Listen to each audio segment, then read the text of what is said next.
ओम नमो भगवते वासुदेवाय। ओम नमो भगवते वासुदेवाय। ओम नमो भगवते वासुदेवाय। ओम नमो भगवते वासुदेवाय। ओम नमो भगवते वासुदेवाय।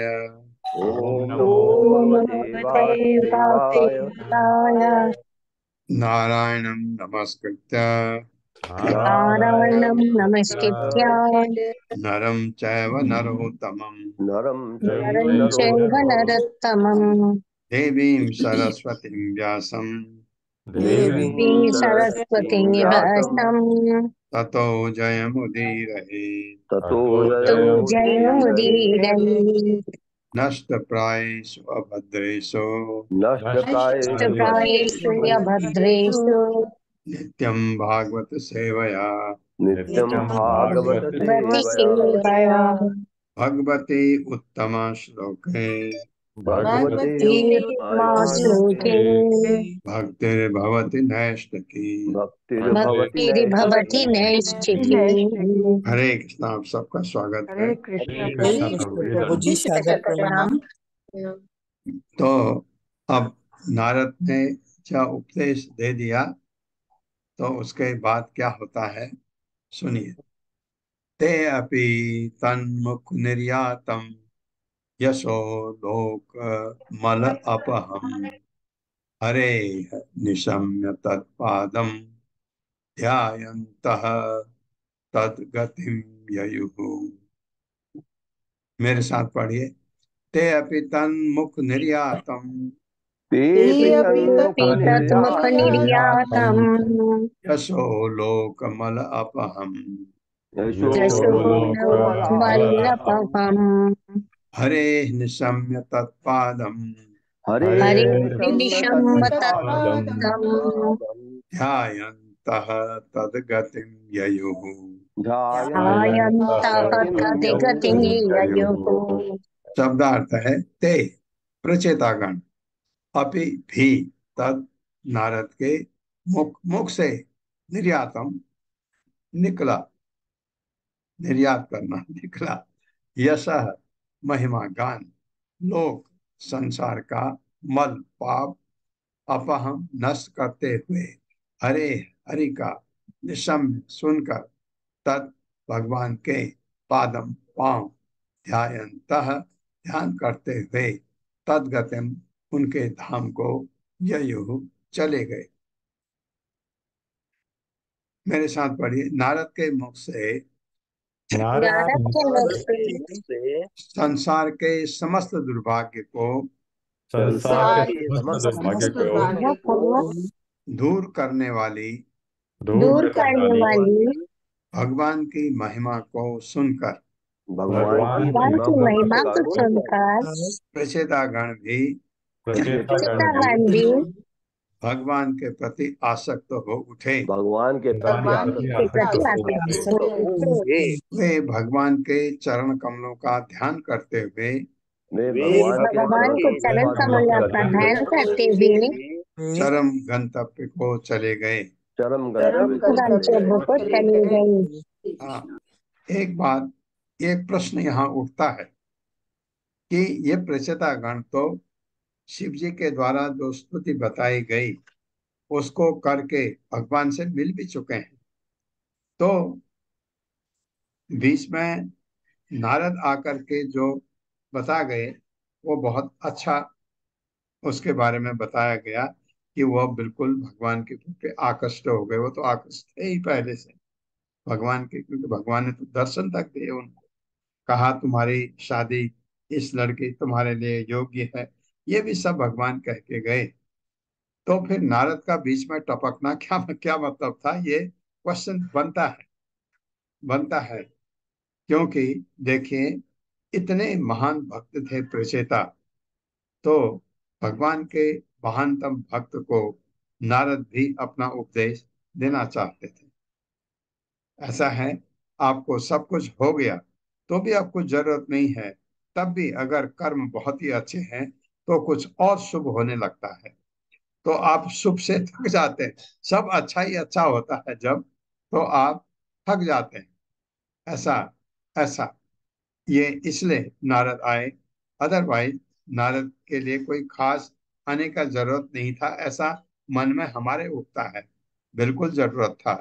नारद जैसे महान भक्त से मिलना किसी का भी बहुत बड़ा सौभाग्य की, किसी के लिए भी बहुत बड़े सौभाग्य की बात है। नारद का के दर्शन होना किसी भी भक्त के लिए बहुत ही सौभाग्य की बात है। भगवान ने तो दर्शन दे के सब कुछ दे भी दिया, उनको सब कुछ दे दिया, उसके बाद भी नारद के दर्शन उनके लिए बहुत ही अच्छे। भगवान के दर्शन से भगवान के शुद्ध भक्त के दर्शन और भी अच्छे, तो नारद का दर्शन इसलिए उनके लिए महत्वपूर्ण दिखाया गया है। तात्पर्य माता जी। हरे कृष्ण संदीप प्रभु जी। हरे कृष्णा पवित्र धन्यवाद। हरे कृष्णा सभी को। तात्पर्य शिला प्रभुपाद के द्वारा शिला प्रभुपाद की जय। यहाँ यह देखा गया है कि एक स्वरूप से भक्त के मुख से भगवान की महिमा सुनकर प्रचेताओं ने सरलता से भगवान के प्रति प्रबल आसक्ति प्राप्त कर ली। फिर अपने जीवन के अंत में भगवान के चरण कमलों का ध्यान करते हुए वे परम धाम विष्णु लोक को चले गए। यह निश्चित है कि जो कोई भगवान की महिमा का श्रवण करता है और उनके चरण कमलों का चिंतन करता है वह उस परम धाम को प्राप्त करेगा। भगवत गीता में भगवान कृष्ण कहते हैं, मन मना भाव मद्भक्तो मध्याजी माम नमस्कुरु मामे वैशसि सत्यम ते प्रतिजाने प्रियसी में। सदैव मेरा चिंतन करो और मेरे भक्त बनो, मेरी पूजा करो और मुझे ही नमस्कार करो। इस प्रकार तुम निश्चित रूप से मेरे पास आओगे। मैं तुम्हें यह वचन देता हूँ क्योंकि तुम मेरे अत्यंत प्रिय मित्र हो। हरे कृष्ण प्रभु जी। हरे कृष्ण। ये करके ये चिंतन में बताया है। तो भगवत के धाम तो उनको जाना ही था, तो और भगवत भक्त से मिल करके तो चिंतन देखिए, मन मना भव मत भक्तो, ये हो जाता है। फिर आपके मन में भगवान के अलावा कुछ रहता ही नहीं है, तो भगवत धाम जाना तो निश्चित था उनका, अदरवाइज भी। और ये और अच्छा हो गया। एतत्ते अभिहितं क्षत्तः यन्मां त्वं परिपृष्टवान् प्रचेतसां नारदस्य संवादं हरिकीर्तनम्। मेरे साथ, एतत्ते अभिहितं क्षत्तः एतत्ते विहितं क्षत्रः एतद्विहितं सत्यः सत्यं यन्मां त्वं परिपृष्टवान् मां त्वं यन्मम तं परिपृष्टवान् बहिष्कृतवान् प्रचेतसां नारदस्य प्रचेतसां नारदस्य संवादं हरिकीर्तनम्। संवादं संवादं हरिकीर्तनम्। हरिकीर्तनम्। शब्दार्थ है एतत्, यह, ते तुमसे, अभिहितम कहा गया, सत्य हे विदुर, यद जो भी, माम मुझसे, त्वम तुमने, परिपृष्टवान पूछा, प्रचेतसाम प्रचेताओं की, नारदस्य नारद की, संवादम वार्ता, हरि कीर्तनम भगवान की महिमा का वर्णन करते हुए। हे विदुर, अब मैत्रेय मुनि विदुर से कह रहे हैं, हे विदुर, मैंने तुम्हें वह सब कुछ सुना दिया है जो तुम नारद तथा प्रेषिताओं के भगवत कथा संबंधी वार्तालाप के विषय में जानना चाह रहे थे। सब बता दिया मैंने तुमको।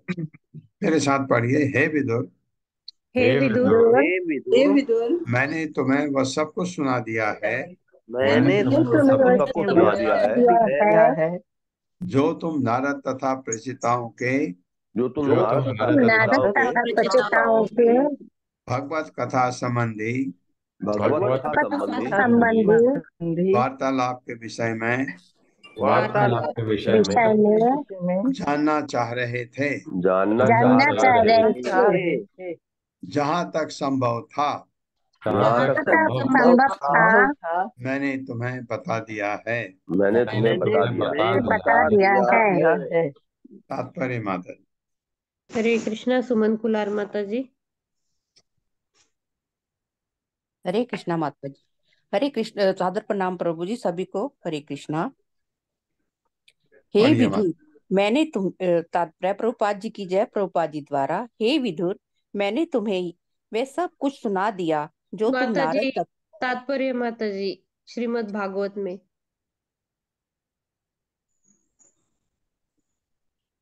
श्री तात्पर्य प्रभुपाद जी की जय। प्रभुपाद जी द्वारा श्रीमद् भागवत में भगवान तथा भक्तों की महिमा का वर्णन है, क्योंकि समग्र विषय ही भगवान की महिमा है। अतः उसमें उनके भक्तों की महिमा का स्वैत आ जाती है। हरे कृष्णा। हरे कृष्णा माता। तो भक्तों की महिमा स्वतः आ जाती है जब भगवान की महिमा का वर्णन आप करते हैं। भक्तों की महिमा स्वतः आ जाती है। यह श्री शुक उवाच, य एष उत्तानपादो मानवस्य अनुवर्णितः वंशः प्रियव्रतस्य अपि पूरा कर दिव्य देंगे। नृपसत्तमा। मेरे साथ, श्री शुक उवाच, श्री शुक उवाच, श्रीशुकोवाच य एष उत्तानपदो मानव ये ये श्रीशतपाद य एष उत्तानपदो य ये एष युक्तान् उत्तान पदो पदो मानवस्य अनुवर्णितः मानवस्य वंशः प्रियव्रतस्यापि वंशप्रियव्रतस्यापि निबोधः नृपसत्तमा। निबोधपसत्तमा। शब्दार्थ है, श्री सुख उवाच, श्री सुखदेव गोस्वामी ने कहा इसको परीक्षित महाराज को, ऐसा इस वंश उत्तानपद राजा उत्तानपाद का मानवस्य स्वयं मनु का पुत्र अनुवर्णित पूर्व आचार्य के पश्चिनुपर चलते हुए वर्णित वंश कुल प्रियव्रतस्य राजा प्रियव्रत का अभी भी निबोध समझने का प्रयास करो। नृपसत्तमा है राजाओं में श्रेष्ठ। परीक्षित महाराज को वो कह रहे हैं।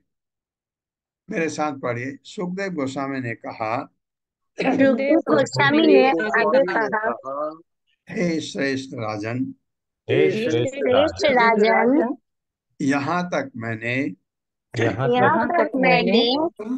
स्वयंभुव मनु के प्रथम पुत्र उत्तानपाद के वंश का वर्णन किया है। उत्तानपाद के वंश का वर्णन किया है। अब मैं स्वयंभुव मनु के द्वितीय पुत्र स्वयंभुव मनु के द्वितीय पुत्र प्रियव्रत के वंशजों के कार्यकलापों का वर्णन करने का प्रयास करूंगा।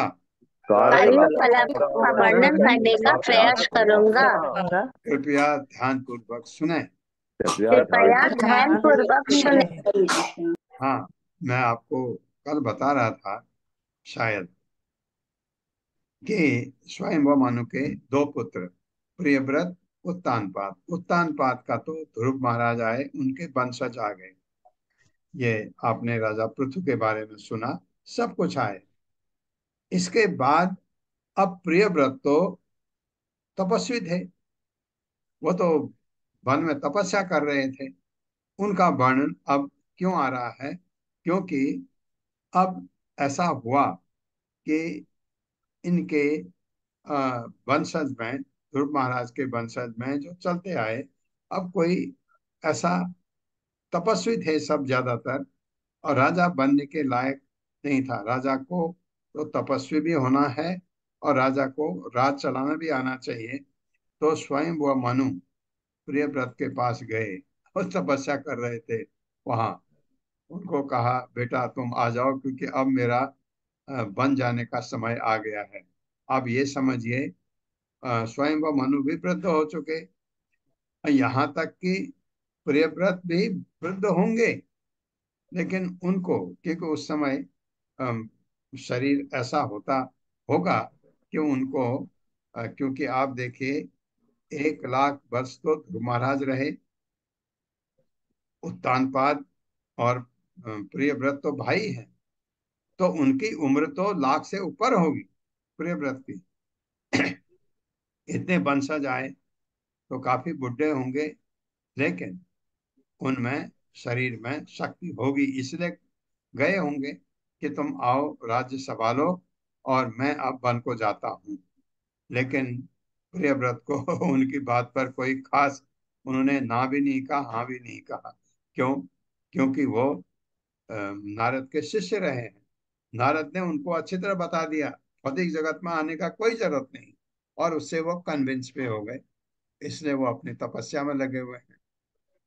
लेकिन इसके बाद ब्रह्मा जी आए। ब्रह्मा जी ने कहा उसको, पुत्र तुम ऐसा समझो, ये भगवान का आदेश है। और बड़ी मुश्किल से ब्रह्मा जी ने उनको मनाया, तो प्रियव्रत फिर राज्य करने आए। इसलिए अब ये जो कह रहे हैं सुखदेव गोस्वामी के प्रियव्रत का मैं वर्णन करूंगा। बड़ा 2-3 क्वेश्चन उसमें पैदा होते हैं, आपको उसका हल ढूंढना है, मैं बताऊं। तात्पर्य माता जी। हरे कृष्ण सुधीर प्रभु जी। हरे कृष्णा, दंडवत प्रणाम माता जी, प्रभु जी, सभी को। श्रील प्रभुपाद जी की जय हो। श्रील प्रभुपाद जी के द्वारा ध्रुव महाराज राजा उत्तानपाद के पुत्र थे, और जहां तक ध्रुव महाराज या राजा उत्तानपाद के वंशजों का संबंध है, उनके कार्यकलापों का वर्णन प्रचेताओं तक किया जा चुका है। अब श्री सुखदेव गोस्वामी स्वयंभू मनु के द्वितीय पुत्र महाराज प्रिव्रत के वंशजों का वर्णन करना चाहते हैं। हरे कृष्ण। या जो मैं आपको कह रहा था कि प्रिय जो प्रचेताओं को नारद फिर शिक्षा क्यों देते हैं, क्योंकि ये कहीं राज्य में ज्यादा न उलझें, सीधे भगवत धाम जाए।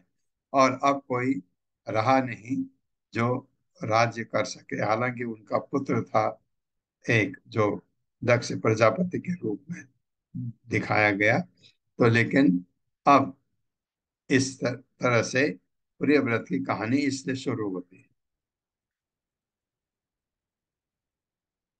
यो नारदात् आत्मविद्याम्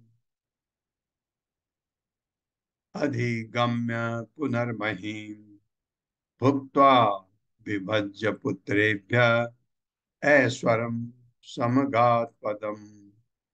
मेरे साथ, यो नारदात् आत्मविद्याम् यो नारदात् आत्मविद्याम् अधिगम्य पुनर्महीम् अधिगम्य पुनर्महीम् भुक्त्वा विभज्य पुत्रेभ्यः भुक्त्वा विभज्य पुत्रेभ्यः ऐश्वरं समगात् पदम्। ऐश्वरं समगात् पदम्। शब्दार्थ है, यह जो नारद मुनि से आत्मविद्या आध्यात्मिक ज्ञान को अधिगम्य सीख कर पुनः फिर महीन पृथ्वी को भुक्त्वा भोग कर विभज्य बांट कर पुत्रों को ऐश्वर्य दिव्य समगात प्राप्त किया पदम पद को। मेरे साथ पढ़िए। यद्यपि महाराज प्रियव्रत ने यद्यपि महाराज प्रियव्रत ने नारद मुनि से उपदेश प्राप्त किया था, नारद मुनि से उपदेश प्राप्त किया था, तो भी वे पृथ्वी पर राज्य करने में संलग्न हुए। तो भी ये पृथ्वी पर राज्य करने में संलग्न हुए। भौतिक संपत्ति का पूर्ण भोग कर चुकने के बाद भौतिक संपत्ति का पूर्ण भोग कर चुकने के बाद उन्होंने उसे अपने पुत्रों में बांट दिया।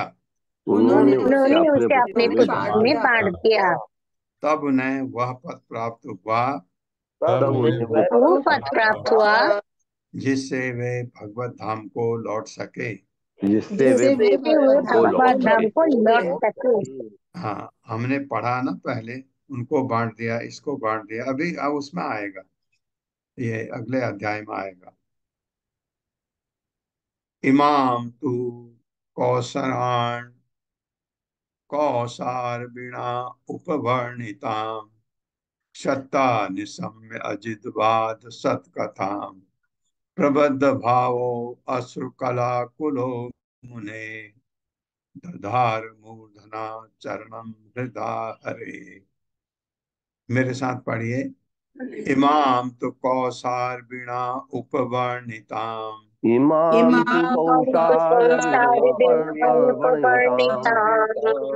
सत्ता निशम्य अजितवाद सत्कथाम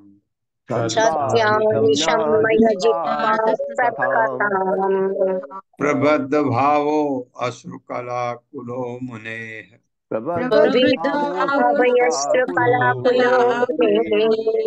दधार मूर्धना चरणम हृदा हरे।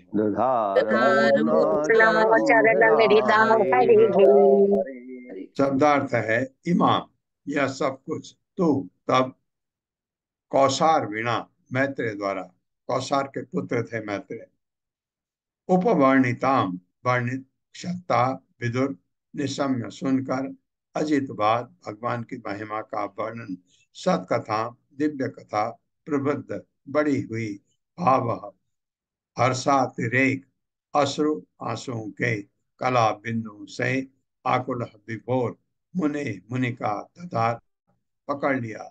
मूर्धना सिर से, चरणम चरण कमल, हृदय हृदय से, हरे भगवान के। हे राजन, मेरे साथ पढ़िए।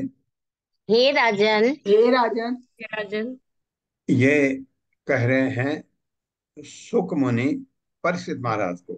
हे राजन, हे राजन, इस प्रकार हे इस राजन, प्रकार मैत्रेय मुनि से मैत्रेय मैत्रेय मुनि मुनि से से भगवान तथा उनके भक्तों की भगवान तथा तथा उनके उनके भक्तों भक्तों की की दिव्य कथाएं सुनकर दिव्य दिव्य कथाएं कथाएं सुनकर विदुर भाव विभोर हो उठे। विदुर भाव विभोर हो उठे। आंखों में आंसू भरकर वे आंखों आंखों में में आंसू आंसू भर भर कर कर भरकर वे तुरंत अपने गुरु के तुरंत तुरंत अपने अपने गुरु गुरु के के के चरण कमलों पर गिर पड़े। चरण कमलों पर गिर पड़े। तब उन्होंने अपने अंतःकरण में तब तब तब उन्होंने उन्होंने अपने अंतःकरण में अंतःकरण में भगवान को स्थिर कर लिया। भगवान भगवान को को स्थिर स्थिर कर लिया। किया। विदुर ने। तात्पर्य माता जी। हरे कृष्ण। आत्रेय माता जी। हरे कृष्ण। तात्पर्य श्री प्रभुपाद की जय, श्री प्रभुपाद की तारा। यह महान भक्त की संगति का लक्षण है। भक्त किसी मुक्त आत्मा से आदेश ग्रहण करता है और दिव्य आनंद में विभोर हो जाता है, जैसा कि प्रहलाद महाराज कहते हैं श्रीमद् भागवतम 7.5.32। नैषाङ्मतिस्तावत् उरुकमङ्घ्रिः स्पृशति अनर्थयपगमो यथार्थः महीयशाङ् पदरजयभिषेकम् निष्किञ्चनानां न वृणीत यावत्। महान भक्त के चरण कमल का स्पर्श किए बिना कोई पूर्ण भक्त नहीं बन सकता। जिसकी इस भौतिक जगत से कुछ लेना देना नहीं रहता, वो निष्किंचन कहलाता है।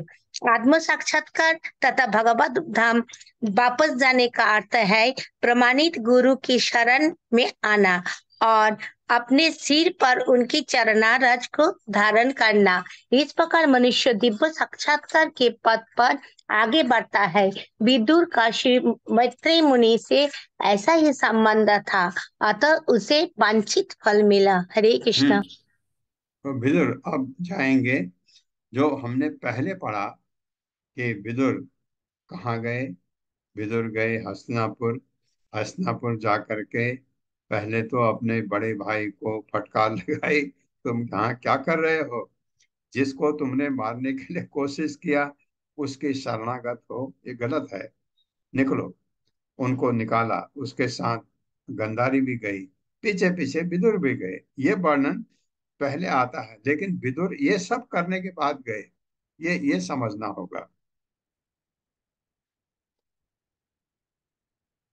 विदुरा उवाच सो अयम सो अयम अद्य महायोगिन भवता करुण आत्मना दर्शितः तमसः पारो यत्र अकिंचन गो हरिः। मेरे साथ। विदुरा उवाच विदुरयुवाच तो अयम अद्य महायोगिन सोऽयमद्य महायोगिन् भवता करुण आत्मना भवता करुणात्मना दर्शितः तमसः पारो दर्शितस्तमसः पारो यत्र किंचन गो हरि यत्र यत्र किञ्चन गोहरिः यत्र अकिंचन गो हरिः। यत्र किञ्चन गोहरिः। शब्दार्थ है। विदुर वाचा, विदुर ने कहा, सह वह, अयम यह, अद्य आज, महायोगिन हे महान योगी, भवता आपके द्वारा, करुणात्मना अत्यंत करुणामय, दर्शितः मुझे दिखाया गया है, तमसः अंधकार का, पारह दूसरा छोर, यत्र जहाँ, अकिंचन गह भौतिक रूप से मुक्त व्यक्ति के द्वारा पहुंचने योग्य, हरि ही भगवान। मेरे साथ पढ़िए। श्री विदुर ने कहा, श्री विदुर ने कहा, हे परम योगी, हे परम योगी, हे भक्तों में महान, हे भक्तों भक्तों में महान, ये मैत्रेय के लिए आपने आपने अहेतु की कृपा से आपने अहेतु की कृपा से मुझे इस अंधकार रूपी संसार से मुझे इस अंधकार रूपी संसार से मोक्ष का पथ प्रदर्शित किया है। मोक्ष का पथ प्रदर्शित किया है। इस भौतिक संसार से इस भौतिक संसार से मुक्त पुरुष मुक्त पुरुष इस पथ पर चलकर इस पथ पर चलकर इस संसार से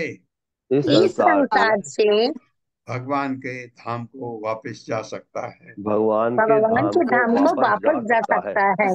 हाँ, अगर ऐसा है तो आप अगर जो ध्यान से सुनते हैं इस कथा को, आप भगवत धाम जाने के लायक बन जाते हैं। ध्यान पूर्वक क्या होता है, हमारा ध्यान नहीं रहता बीच में। और विदुर का इतना ध्यान था कि सुन करके आंसू निकले और मैत्रेय के चरणों पर गिर पड़े। तात्पर्य माता जी। हरे कृष्णा। कविता घोष माता जी। हरे कृष्णा प्रभु जी, दंडवत प्रणाम। हरे कृष्णा माता जी। तात्पर्य प्रभात यह भौतिक संसार तमः या अंधकार कहलाता है और आध्यात्मिक जगत प्रकाश कहलाता है। वेदों का आदेश है कि प्रत्येक व्यक्ति को अंधकार से निकलकर प्रकाश के साम्राज्य में जाने का प्रयास करना चाहिए। उस प्रकाश के साम्राज्य की जानकारी स्वरूप सिद्ध व्यक्ति की कृपा से प्राप्त की जा सकती है। मनुष्य को भौतिक इच्छाओं का परित्याग भी करना चाहिए। इन इच्छाओं से छुटकारा पाते ही तथा मुक्त पुरुष की संगति पाने से भगवत धाम जाने का मार्ग साफ हो जाता है। हरे कृष्ण प्रभु जी।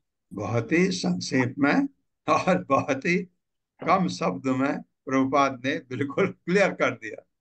हमको अगर हम भगवान के धाम जाना चाहते हैं, सबसे पहले भौतिक इच्छाएं त्यागनी होती हैं।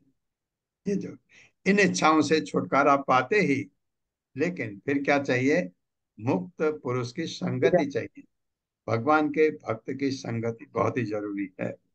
यहाँ पर ये भगवान के भक्त को गुरु के रूप में दिखाया गया। गुरु का शिष्य भी हो सकता है, गुरु के शिष्य का शिष्य भी हो सकता है। उससे जाते हुए आपको गुरु मार्ग बताते हैं। ये बहुत जरूरी है। तो ये भगवत धाम जाने का मार्ग बिल्कुल साफ हो जाता है एक ही लाइन में। है कितना कठिन और कितना सरल कितना सरल है। जैसे ही इच्छाएं खत्म, गुरु मिला, भगवत धाम जा सकते हैं। क्योंकि इच्छा कुछ नहीं है मन में, हृदय बिल्कुल साफ है। इच्छा नहीं है तो गंदगी सब साफ, इच्छाएं हैं तो सारी गंदगी, काम क्रोध लोभ मोह मत्सर्य, जब इच्छा नहीं है सब खत्म। ये शुद्ध हो गया, भगवान का भक्त मिल गया रास्ता दिखाने के लिए, तो भगवत धाम का रास्ता एकदम साफ। श्री शुक उवाच इति आनम्य तम आमंत्र विदुरो गजसा वयम् स्वानां दिदृक्ष्युः प्रययौ ज्ञातीनां निर्वताशयः या निर्वत आशयः। मेरे साथ पढ़िए। श्री शुक उवाच श्रीशुकयुवाच इति आनम्य तम आमंत्र इति अनम्य तमवस्य विदुरो गजसा वयम् गजशाह्वयम् स्वानां दिदृक्षुः प्रययौ त्वानमिदृक्षुः प्रययो ज्ञातीनां निर्वताशयः। ज्ञानीनां निर्विताशयः। शब्दार्थ है श्री शुक उवाच। श्री सुखदेव गोस्वामी ने कहा, इति इस प्रकार, आनम्य नमस्कार करके, तम मैत्रेय को आमंत्र अनुमति लेकर, विदुर गज सायम हस्तिनापुर नगरी को स्वानाम अपनी दिदिक्षु देखने के लिए इच्छुक प्रेय वहां से चला गया। ज्ञाति नाम अपने परिजनों का निर्वृत्य आशय भौतिक इच्छाओं से मुक्त। मेरे साथ पढ़िए। सुखदेव गोस्वामी ने कहा सुखदेव गोस्वामी ने कहा, इस प्रकार मैत्रेय मुनि को नमस्कार करके इस इस प्रकार प्रकार मैत्रेय मुनि को नमस्कार करके और उनसे अनुमति लेकर और उनसे अनुमति उनसे लेकर अनुमति लेकर भौतिक इच्छाओं से रहित भौतिक इच्छाओं से रहित भौतिक इच्छाओं से रहित विदुर ने विदुर ने अपने परिजनों से मिलने के अपने लिए परिजनों से अपने परिजनों से मिलने के लिए मिलने के हस्तिनापुर लिए के लिए प्रस्थान किया। हस्तिनापुर के लिए हस्तिनापुर के लिए प्रस्थान किया। तात्पर्य। हरे कृष्णा निधान लाल प्रभु जी। कृष्णा प्रभु जी। हरे कृष्णा माता जी। प्रभुपाद जी की जय। प्रभुपाद जी के द्वारा तात्पर्य। जब संत पुरुष अपने परिजनों से मिलना चाहते हैं तो उनके मन में मिलने की भौतिक इच्छा नहीं रहती। वे उन्हें केवल ऐसे उपदेश देना चाहते हैं जिससे वह लोग लाभान्वित हो सके। विदुर का संबंध कौरवों के राज घराने से था। यद्यपि वे जानते थे कि परिवार के सारे लोग कुरुक्षेत्र में मारे जा चुके हैं, तो भी वह अपने बड़े भाई धृतराष्ट्र से यह देखने के लिए मिलना चाहते रहे थे कि उनका माया के चुंगल से उद्धार हो पाया है अथवा नहीं। जब विदुर जैसा संत पुरुष अपने परिजनों से मिलना चाहता है तो उसकी एकमात्र अभिलाषा उन सबको माया के चंगुल से उद्धार कराना होता है। इस प्रकार विदुर ने अपने गुरु को सादर नमस्कार किया और कौरवों के राज्य में स्थित हस्तिनापुर के लिए प्रस्थान किया। हरे कृष्णा प्रभु जी। हाँ, ये समझ आता है हमको। ये फिर विदुर हस्तिनापुर आए, ये नहीं कि वहां कुछ लेने के लिए, देने के लिए, क्योंकि भगवान का भक्त लेने का नहीं, उसको तो इच्छा कुछ है नहीं, वो दे सकता है, दे सकता है।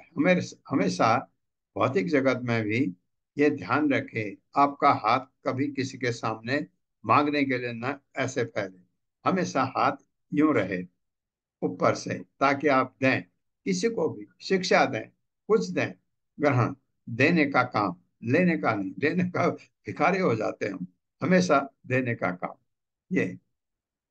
ये विदुर अब देना चाह रहे हैं उनको, क्योंकि उनको पता था कि वो बहुत ही भौतिकता में बहुत ही लीन था धृतराष्ट्र, इसलिए वो जानना चाहते हैं कि उसका कल्याण करना, क्योंकि बड़े भाई हैं, उसका प्रेम है भाई के लिए कि वो इस भौतिक बंधन से मुक्त हुआ या नहीं हुआ। आपको पता है वो कहानी हम ऑलरेडी पढ़ चुके हैं भागवतम में, कि उद्धार किया, कहा क्यों रुके हो, यहाँ निकलो, तो उसके साथ गंधारी भी गए, पीछे पीछे खुद भी गए। एतत् यः शृणुयात् राजन् राज्ञां हरि अर्पित आत्मनाम् आयुर्धनः यशः स्वस्ति गतिम ऐश्वर्यम आपनुयात्। मेरे साथ, एतद् यः शृणुयात् राजन्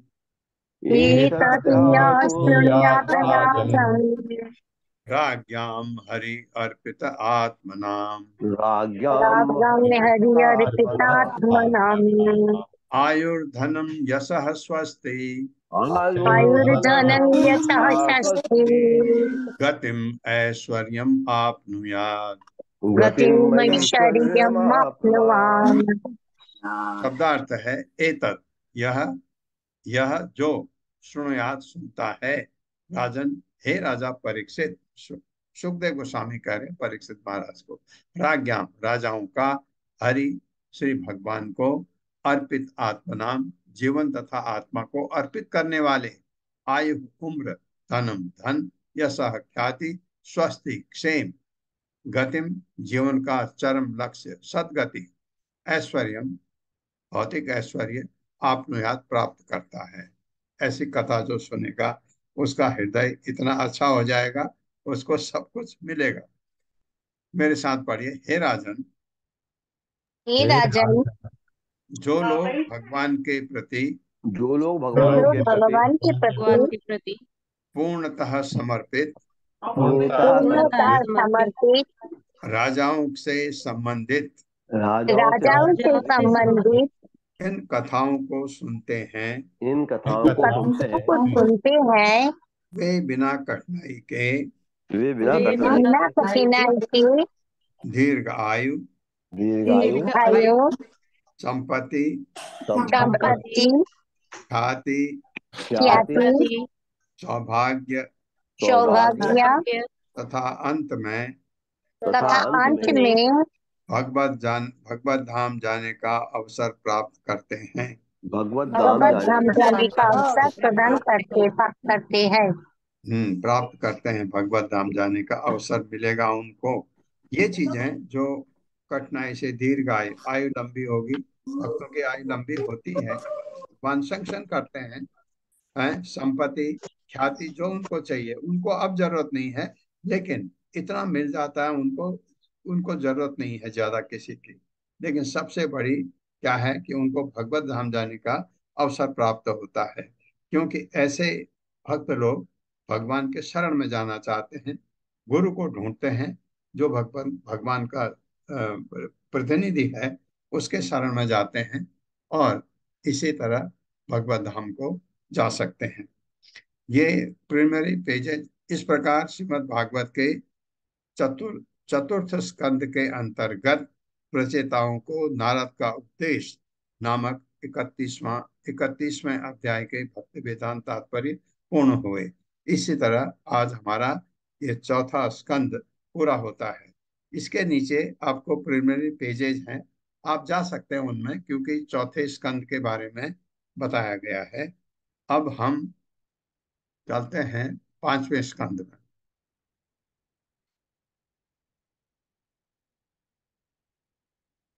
पांचवें स्कंद में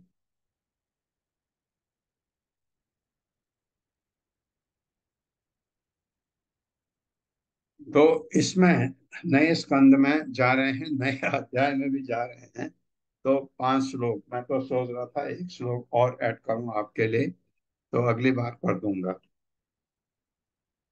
ओम नमो भगवते वासुदेवाय। ओम नमो भगवते वासुदेवाय जन्माद्यस्य यतोऽन्वयात् जन्माद्यस्य यतोऽन्वयात् इतरस्तस्य अर्थेषु अभिज्ञस्वराट् तेने ब्रह्महृदाय आदि कवये मुह्यन्ति यत् सूर्यः तेजो वारिमृदां यथा विनिमयो यत् त्रिसर्गो अमृषा धाम्ना स्वेन सदा निरस्तकुहकम् सत्यं परं धीमहि धर्मः प्रोजित कैतवो अत्र परमो निर्मत्सराणां सताम् वेद्यं वास्तवम् अत्र वस्तु शिवदं त्रापत्रयोन्मूलनम्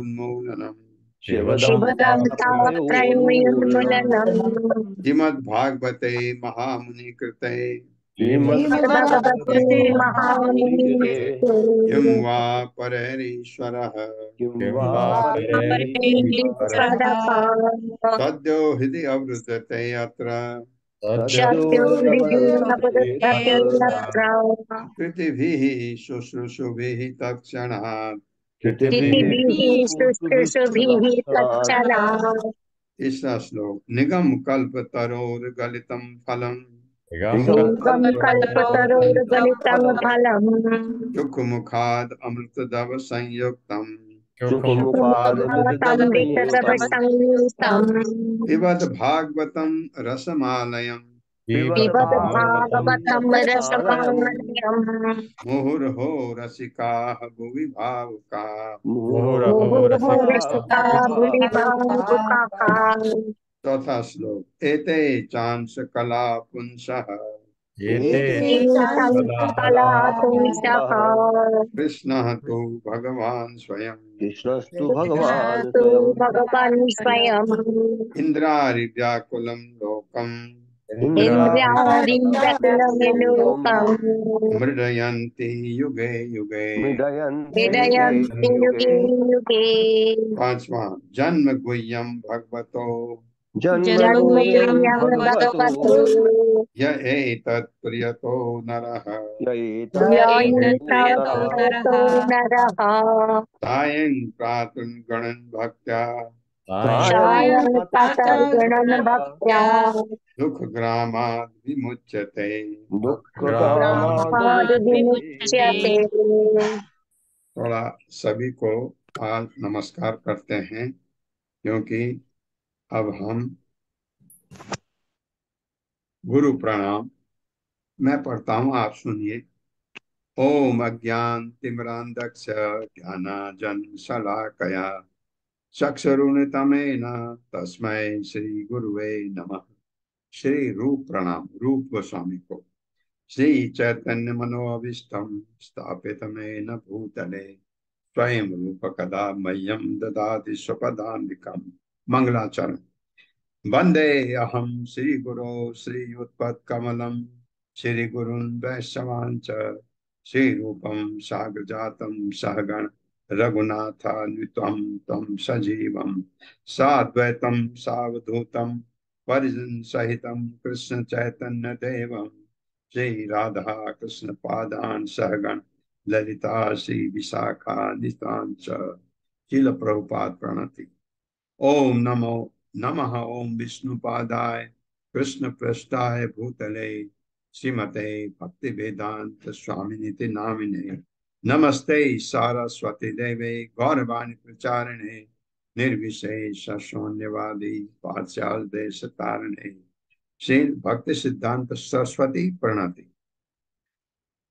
ओम नमो विष्णुपादाय कृष्ण पृष्ठाय भूतले श्रीमते भक्ति सिद्धांत सरस्वती इति नामिने श्री वासवान्वी देवी दयिताय कृपाब्धये। वासवान्वी देवी दयिताय, वासवान्वी की पुत्री यानी राधा उसके भक्त थे।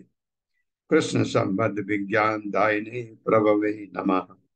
माधुर्य उज्ज्वल प्रेमाट्य शिरूपानु भक्तिद श्री गौर करुणा शक्ति विग्रहाय नमोस्तुते।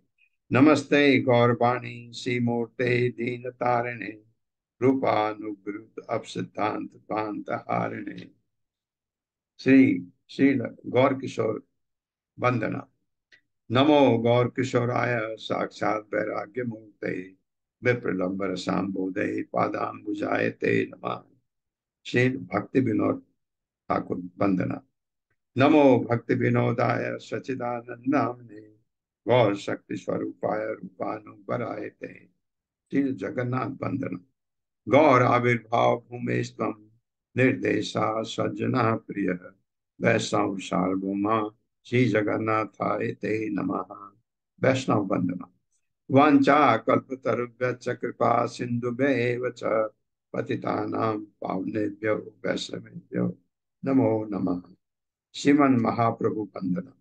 नमो महावदन्याय कृष्ण प्रेम प्रदाय ते कृष्णाय चैतन्य नामने गौर तुसे नमः। श्री पंच तत्व प्रणव। पंच तत्वात्मकं कृष्णं भक्त रूप स्वरूपकं भक्तावतारम भक्ताख्यम नमामि भक्ति शक्तिकम। श्री कृष्ण प्रणव। हे कृष्ण कृपा सिंधो दीन बंधो जगतपते गोपेश गोपिका कांत राधा कांत नमोस्तुते। श्री संबंध आदिदेव प्रणाम। जयताम सुतो पंगो मम बंद मतेर्गति मत सर्वसपदा मोजौ राधा मदन मोहनौ। श्री अभिधेयादि देव प्रणाम। दिव्य वृंदारण्य कल्पा कल्प द्रुमाधः श्रीमद रत्नागार सिंहासन स्तव श्रीमद राधा श्री गोविंद देव पृष्ठादि विषय विमानौ स्मरामि। श्री प्रयोजनादिदेव प्रणाम। प्रयोजनादिदेव प्रणाम। श्रीमान रास रसाम्भी बंसी भट्टक्षितः कर्षण वेणु स्वनैर गोपी गोपीनाथ श्रे अस्तु नाम। तप्त कांजन गौरांगी राधे वृंदावनेश्वरी वृषभानु सुते देवी प्रणमामि हरि। ये राधा को प्रणाम। पंच तत्व का प्रणाम। श्री कृष्ण चैतन्य प्रभु नित्यानंद श्री अद्वैत गदाधर शिवासादि गौर भक्त। हरे कृष्ण महामंत्र। हरे कृष्ण कृष्ण कृष्ण हरे हरे, हरे राम राम राम हरे हरे। आपका स्वागत है इस चैप्टर में, 5वें स्कंद के पहले अध्याय में। महाराज प्रियव्रत का चरित्र। इस अध्याय में बताया गया है कि राजा प्रियव्रत किस प्रकार से राजसी ऐश्वर्य तथा वैभव होकर पुनः पूर्ण ज्ञान को प्राप्त हुए। राजा प्रियव्रत पहले सांसारिक ऐश्वर्य से विरक्त थे, जैसा हमने बात भी किया, और बाद में अपने राज्य के प्रति आसक्त हो गए, किंतु अंत में वे पुनः भौतिक सुख से विरक्त हो गए और इस प्रकार से उन्होंने मुक्ति प्राप्त की। जब राजा परीक्षित ने यह सुना तो वे आश्चर्य से स्तब्ध रह गए, किंतु साथ ही वे कुछ मोहग्रस्त भी हुए कि भौतिक सुख भुक्ति से विरक्त रहने वाला एक भक्त किस प्रकार बाद में इसमें आसक्त हो गया। इस प्रकार विस्मित होकर उन्होंने सुखदेव गोस्वामी से इसके विषय में प्रश्न किया। राजा के पूछने पर सुखदेव गोस्वामी ने कहा कि भक्त योग दिव्य होने के कारण किसी भौतिक प्रभाव से विचलित नहीं हो सकता। प्रियव्रत को यह ज्ञान नारद के उपदेशों से प्राप्त हुआ था, अतः वे राज्य का सुख भोग करने के लिए भौतिक जीवन में प्रवेश करने के इच्छुक नहीं थे, किंतु ब्रह्मा जी तथा स्वर्ग के राजा इंद्र जैसे उच्च देवताओं की प्रार्थना पर उन्होंने राजपाट स्वीकार कर लिया। प्रत्येक वस्तु परम नियंता भगवान के बस में है, अतः प्रत्येक प्राणी को उनके अनुसार कार्य करना चाहिए। ब्रह्मा जी ने कहा कि बेटा, यह भगवान का आदेश समझ, तो मान गए। जिस प्रकार वे बैल के नथ से बदी रस्सी द्वारा बस में रखा जाता है, वैसे ही समस्त बद्ध जीवात्माएं प्रकृति गुणों के अधीन कार्य करने के लिए वशीभूत हैं। अतः सभ्य मनुष्य वर्णाश्रम धर्म के अनुसार कार्य करता है। यहाँ तक कि किसी को भौतिक जीवन में भी कर्म करने की स्वतंत्रता नहीं है। प्रत्येक प्राणी को परमेश्वर द्वारा प्रदत्त एक विशेष प्रकार का देह ग्रहण करना पड़ता है, शरीर, और उसे के अनुसार उसे नाना प्रकार के सुख दुख उठाने पड़ते हैं कर्म के हिसाब से। अतः यदि कोई बनावटी ढंग से भी गृहस्थ त्याग करके वन चला जाता है तो वह पुनः भौतिक जीवन में लिप्त हो जाता है। इंद्रियों को बस में करने के लिए गृहस्थ जीवन एक दुर्ग के समान है। इंद्रियों को बस में कर लेने के बाद चाहे कोई घर में रहे या वन में, कोई अंतर नहीं पड़ता। घर में अब आजकल तो वन का कोई मतलब ही नहीं है, सिर्फ आप गृहस्थ जीवन से अपने को एकदम त्याग देना चाहिए, भगवान की भक्ति में लगना चाहिए। जब महाराज प्रियव्रत ने ब्रह्मा जी के उपदेश का पालन करते हुए राज सिंहासन स्वीकार कर लिया तो उनके पिता मनु गृह त्याग कर वन चले गए, स्वयं। उसके पश्चात प्रियव्रत ने विश्वकर्मा की पुत्री बरहिष्मति से विवाह किया। बरहिष्मति के गर्भ से उनके 10 पुत्र हुए, जिनके नाम थे आग्नेत्र, इद्मजिह्वा, यज्ञबाहु, महावीर, हिरण्यरेता, धृतपृष्ठ, सवन, मेधातिथि, वीतहोत्र तथा कवि।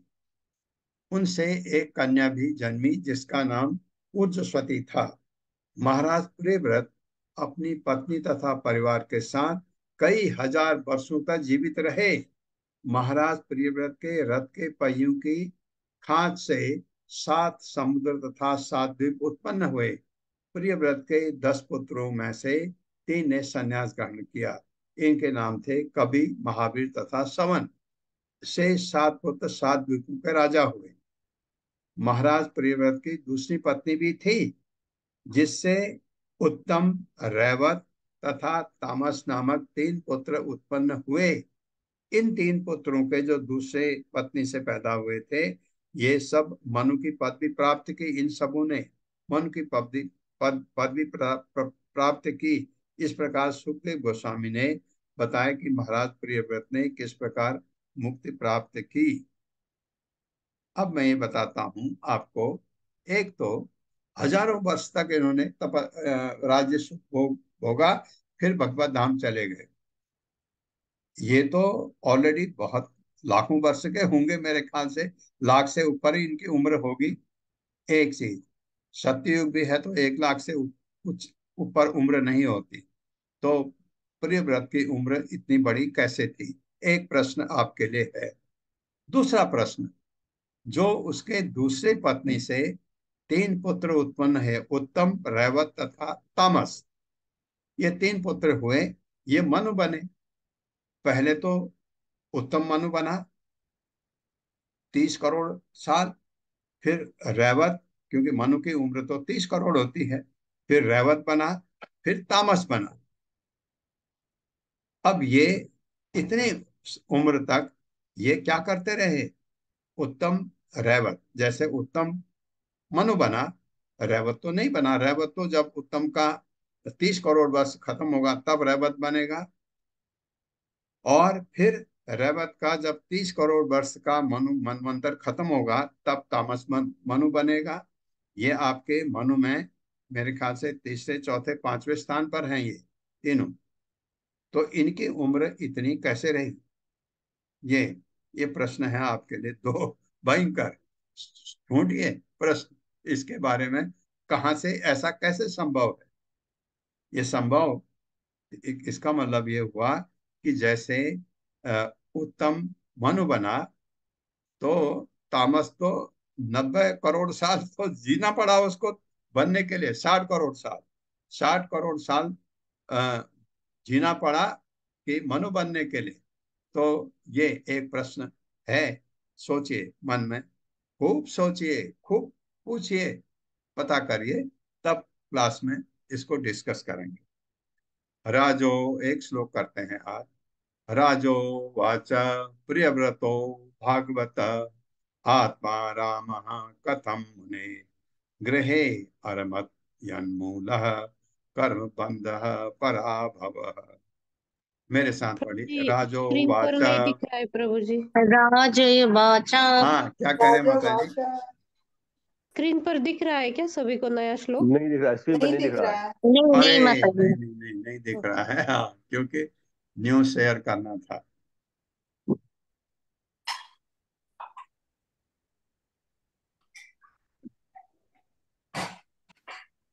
आया माता जी, आया? आया जी आया। प्रभु जी। राजो वाच राजो राजय वाचा प्रियव्रतो भागवत प्रियव्रतो तो भागवत भगवत आत्मा राम कथम मुने आत्मा आत्मा राम राम आत्मा कथम कथम मुने मुने गृहे अरमत यन्मूलः गृहमत जन्मूलः कर्म बंधः पराभवः। कर्म कर्म बंधा बंधः पराभवः। राजा वाचा, राजा परीक्षित ने कहा, प्रियव्रत, राजा प्रियव्रत, भागवत, परम भक्त, आत्म आराम, आत्म साक्षात्कार में रुचि रखने वाला, कथम क्यों, मुने, हे मुनि, ग्रहे घर पर, अरमत भोग किया, यत मूल, जिस मूल कारण मानते हुए, जिसे मूल कारण मानते हुए कर्म बंध, सकाम कर्म का बंधन, पराभव, उद्देश्य की पराजय। राजा परीक्षित ने, मेरे साथ पढ़िए। राजा परीक्षित ने परीक्षित ने सुखदेव गोस्वामी से पूछा, सुखदेव सुखदेव गोस्वामी से गोस्वामी पूछा, से पूछा, पूछा, हे मुनिवर, हे हे मुनि, मुनिवर, मुनिवर, परम आत्मदर्शी, परम परम आत्मदर्शी, आत्मदर्शी भगवत भक्त राजा प्रियव्रत ने भगवत भक्त भक्त भक्त राजा राजा प्रियव्रत प्रियव्रत ने ऐसे ग्रस्त जीवन में रहना क्यों पसंद किया, ऐसे ऐसे गृहस्थ ग्रस्त जीवन में रहना क्यों जीवन में पसंद रहना किया? क्यों पसंद किया? जो कर्म बंधन यानी सकाम कर्म का जो जो कर्म कर्म बंधन बंधन यानी यानी सकाम कर्म सकाम का कर्म का मूल कारण मूल मूल कारण कारण कारण तथा मानव जीवन के उद्देश्य को तथा तथा मानव मानव जीवन के जीवन के उद्देश्य को उद्देश्य को पराजित करने वाला है। पराजित करने पराजित वाला है। करने वाला करने है। वाला है। हाँ, सकाम कर्म हमारे उद्देश्य को पराजित करने वाला है और भगवान भक्ति हमारे लिए हमको भगवत धाम ले जाने के लिए। तात्पर्य माता जी। हरे कृष्णा अशोक प्रभु जी। हरे कृष्णा प्रभु जी, हरे कृष्णा माता जी, दंडवत प्रणाम। शीला प्रभुपाद जी की जय। शीला प्रभुपाद जी द्वारा तात्पर्य। भागवत के चतुर्थ स्कंद में श्री सुखदेव गोस्वामी ने बताया है कि नारद मुनि ने प्रियव्रत को मानव जीवन के उद्देश्य के विषय में पूर्णतः उपदिष्ट किया था। मानव जीवन का उद्देश्य आत्म साक्षात्कार करने के पश्चात क्रमशः भगवान के धाम को वापस जाना है। जब नारद मुनि ने राजा को इस संबंध में पूर्णतया उपदेश दे चुके थे, तो फिर उन्होंने भव बंधन के मूल कारण गृहस्थ जीवन में पुनः प्रवेश क्यों किया। महाराज परीक्षित अत्यंत विस्मित थे कि आत्म साक्षात्कार करने वाले तथा भगवान के प्रथम कोट के भक्त राजा प्रियव्रत गृहस्थ जीवन में कैसे रहे।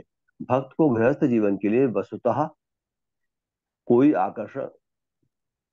आकर्षण नहीं होता, किंतु आश्चर्य है कि राजा प्रियव्रत ने गृहस्थ जीवन का बहुत अधिक भोग किया। कोई ये तर्क कर सकता है कि गृहस्थ जीवन का भोग क्यों अनुचित है। इसका उत्तर ये है कि गृहस्थ जीवन में प्राणी सकाम कर्म के फल से बंध जाता है। गृहस्थ जीवन का सार इंद्रिय सुख है, और जब तक मनुष्य इंद्रिय सुख प्राप्त करने की दिशा में मन को लगाता रहता है, तब तक वो कर्म फल से बंधा रहता है। आत्म साक्षात्कार के प्रति ऐसी अनभिज्ञता ही मानव जीवन की सबसे बड़ी पराजय है। ये मनुष्य जीवन विशेष रूप से कर्म बंधन से बाहर निकलने के लिए प्राप्त होता है, किंतु जब तक मनुष्य जीवन के उद्देश्य को विस्मृत करता हुआ सामान्य पशु की तरह आचरण अर्थात आहार निद्रा भय तथा मैथुन करता है, तब तक वो बद्ध जीवन में फंसा रहता है। ऐसा जीवन स्वरूप स्वरूप विस्मृति अर्थात अपनी वास्तविक वैधानिक स्थिति को भूलना कहलाता है। इसीलिए वैदिक सभ्यता में जीवन का शुभारंभ ब्रह्मचारी के रूप में होता था। ब्रह्मचारी का परम कर्तव्य होता था कि वो संयम का पालन करे और संभोग से विरत रहे। अतः यदि कोई ब्रह्मचर्य के नियमों में पूर्णतः प्रशिक्षित होता है, तो फिर वो गृहस्थ जीवन में प्रवेश नहीं करता। तब वो नैष्ठिक ब्रह्मचारी कहलाता है, जिसका अर्थ है पूर्ण ब्रह्मचर्य। इस प्रकार राजा परीक्षित आश्चर्यचकित थे कि नैष्ठिक ब्रह्मचर्य के नियमों में प्रशिक्षित होकर भी महाराज प्रियव्रत ने गृहस्थ आश्रम में क्यों प्रवेश किया। इस श्लोक में भागवत आत्मा रामा कहा जाता है। तुष्टि कई प्रकार की होती है। कर्मी जन अपने सकाम कर्मों से, ज्ञानी जन ब्रह्म ज्योत में मिल जाने से तथा भक्तजन भगवान की सेवा में तत्पर रहने से तुष्ट रहते हैं। भगवान आत्मतुष्ट रहते हैं क्योंकि वे परम ऐश्वर्यवान हैं, और जो उनकी सेवा करने से संतुष्ट होता है वो भागवत आत्मा रामा कहलाता है। मनुष्याणाम सहस्त्रेषु, हजारों पुरुषों में से कोई एक पुरुष मुक्त के लिए प्रयत्न करता है, और हजारों ऐसे प्रयत्न करने वाले पुरुषों में किसी एक को इस संसार की चिंताओं से मुक्ति मिल पाती है तथा वो आत्मतुष्ट हो पाता है। किंतु यह तुष्ट भी अंतिम तुष्ट नहीं होती। ज्ञानी तथा कर्मी सकाम होते हैं और योगी भी, किंतु भक्त निष्काम होते हैं। भगवान की सेवा में जो तुष्टि होती है उसे अकाम कहते हैं, और यही परम तुष्टि है। इसीलिए महाराज परीक्षित ने जिज्ञासा की कि जो परम पद पर रहकर पूर्ण तुष्ट रहा हो, वह गृहस्थ जीवन में कैसे तुष्ट हो सकता था। इस श्लोक के में आगत पराभव शब्द भी उल्लेखनीय है। जब कोई पुरुष गृहस्थ जीवन में तुष्ट रहता है तो वह अभागा होता है, क्योंकि ईश्वर के साथ अपने संबंध को भूल चुका होता है। प्रहलाद महाराज ने बताया कि गृहस्थ जीवन के कार्यकलापों में मनुष्य किस प्रकार उलझता जाता है। आत्मपातम गृहम अंधकूपम, गृहस्थ जीवन अंधकूप के समान है। यदि कोई इस कूप में गिर जाता है तो उसकी आत्मिक मृत्यु अवश्यंभावी है। अगले श्लोक में यह बताया गया है कि गृहस्थ जीवन बिताते हुए भी महाराज प्रियव्रत किस प्रकार मुक्त परमहंस बने रहे। हरे कृष्ण महाराज जी, हरे कृष्ण भूरी, धन्यवाद। जिसको आत्मज्ञान का पता है, ये अब उनको तो ये कर्तव्य के रूप में करना पड़ा, क्योंकि ये जो परीक्षित महाराज पूछ रहे हैं, ये इसलिए पूछ रहे हैं क्योंकि ये हमने तो उसका सारांश पढ़ लिया पहले। उनको ऐसा क्या, उनको ये पता नहीं था, क्योंकि कथा सुनाई जाएगी।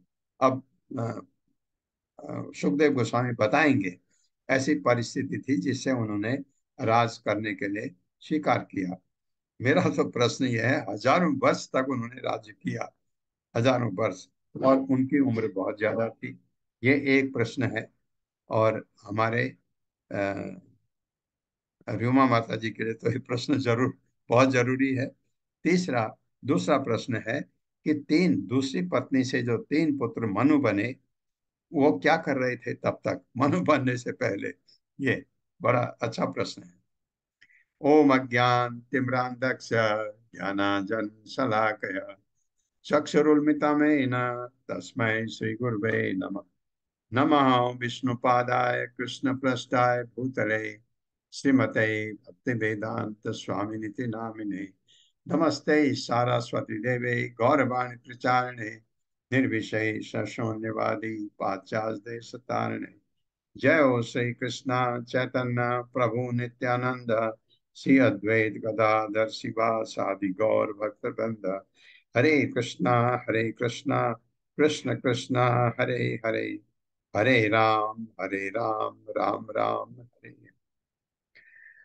पल्लवी माता जी, कितना टाइम लगा?